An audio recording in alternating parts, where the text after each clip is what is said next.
ఇక వైఎస్ వివేక హత్య కేసులో నేడు సిబిఐ ఎంపీ అవినాష్ రెడ్డి విచారణకు హాజరు కానున్నారు.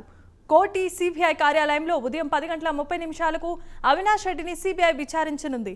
ఇప్పటికే అవినాష్ కు ముందస్తు బెయిల్ మంజూరు చేసింది హైకోర్టు. ఈ నెల 25 వరకు అరెస్ట్ చేయొద్దంటూ హైకోర్టు ఆదేశాలు జారీ చేసింది. వైఎస్ భాస్కర్ రెడ్డి, ఉదయ్ కుమార్ ను కస్టడీలోకి తీసుకోనున్న నేపథ్యంలో అవినాష్ రెడ్డిని, భాస్కర్ రెడ్డి, ఉదయ్ కుమార్ రెడ్డిలను ఏకకాలంలో విచారించనున్నట్లు తెలుస్తోంది. ఇక దీనిపై మరింత సమాచారాన్ని మా ప్రతినిధి ఉషా అందిస్తారు. ఉషా, చెప్పండి. మనం చూస్తూ ఉన్నాం, వైఎస్ వివేక హత్య కేసులో అవినాష్ రెడ్డికి హైకోర్టులో ఊరట లభించింది.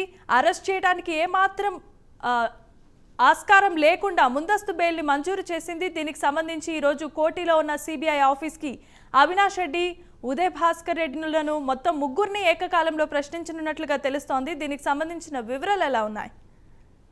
జమీమా, వివేక హత్య కేసులో అవినాష్ రెడ్డి ముందస్తు బెయిల్ కి హైకోర్టులో అప్లై చేసుకోవడం జరిగింది. దీనికి సంబంధించి 25వ తారీఖు వరకు పోస్ట్ పోన్ చేస్తూ హైకోర్టు అయితే క్లియర్ గా అయితే ఇచ్చింది. దీనికి సంబంధించి ఈ రోజు 10:30 సమయంలో అవినాష్ రెడ్డి సిబిఐ కార్యాలయానికి హాజరు కావాల్సిందిగా ఇప్పటికే పేర్కొనడం జరిగింది. సిబిఐ కార్యాలయానికి అవినాష్ రెడ్డి భారీగా వచ్చే అవకాశం ఉంది కాబట్టి సిబిఐ కార్యాలయం పరిసర ప్రాంగణాలు మొత్తము కూడా పోలీస్ బందోబస్తు ఇప్పటికే పటిష్టమైన బందోబస్తుతో అయితే ఉన్నారు.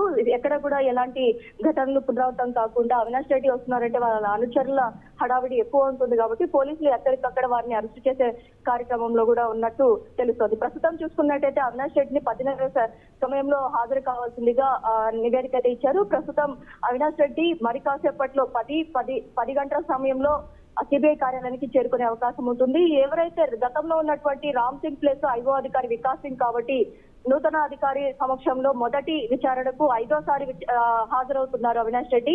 విచారణలో భాగంగా ఎలాంటి ప్రశ్నలు అడుగుతారు, ఖచ్చితంగా ఈసారి ఆడియో వీడియో రికార్డింగ్స్ ఖచ్చితంగా చేస్తారు కాబట్టి వికాస్ సింగ్ నేతృత్వంలో ఐఓ అధికారి వికాస్ సింగ్ నేతృత్వంలో అవినాష్ రెడ్డి ఎలాంటి ప్రశ్నలను ఛేదించే అవకాశం ఉంటుంది, అవినాష్ రెడ్డి ఎలాంటి సమాధానాలు ఇస్తారనేది మాత్రం సర్వత్రా ఉత్కంఠగా అయితే ఉంది.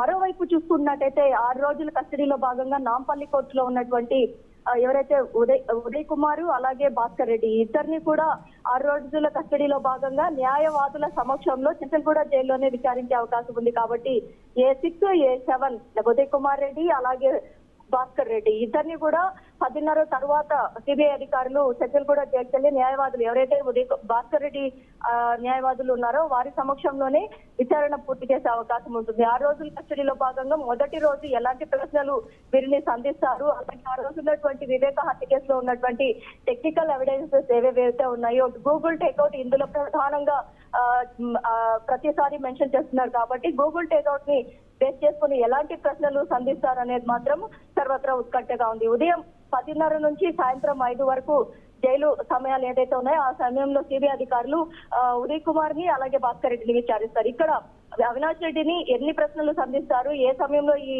విచారణ పూర్తి అవుతుంది మాత్రం ప్రస్తుతం అయితే ఒక క్లారిటీ అయితే లేదనే తెలుస్తోంది. Jemimah, thank you Usha.